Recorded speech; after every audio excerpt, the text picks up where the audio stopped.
500 కోట్లతో భారతదేశంలో ఇంతవరకు ఎవరూ నిర్మించినంత భారీగా రామాయణాన్ని నిర్మిస్తున్నట్లు ప్రకటించి సంచలనం సృష్టించారు మెగా ప్రొడ్యూసర్ అల్లు అరవింద్.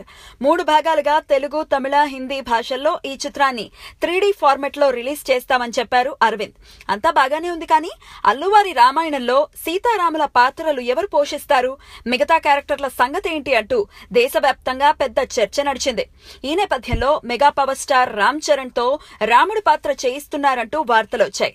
ఆ వార్త ఇలా వచ్చిందో లేదో కొందరు మెగా అభిమానులు రామ్ చరణ్ కి రాముడు వేషం వేయించి ఓ పోస్టర్ వదిలారు. ఇదంతా పక్కన పెడితే రాముడి పాత్రకు చరణ్ సెట్ అవుతాడా లేదా అంటూ సోషల్ మీడియాలో పెద్ద చర్చ నడుస్తోంది. రాముడంటే ఆజానబాహుడు కదా, మరి చెర్రీ ఏమో మీడియం హైట్. ఇంతకు ముందు ఎప్పుడు పౌరాణిక చిత్రాలు చేసిన అనుభవం లేదు. మగధీరలో కాలభైరవ పాత్ర ఒక్కటే చెర్రీకి కలిసి వచ్చే అంశం. ఏదేమైనా అసలు చరణ్ ని రాముడుగా అనుకున్నారా లేదా అన్నది తేలాల్సిన విషయం. ముందా సంగతి తేలితే ఎంత చర్చ నడిచినా అర్థం ఉంటుంది.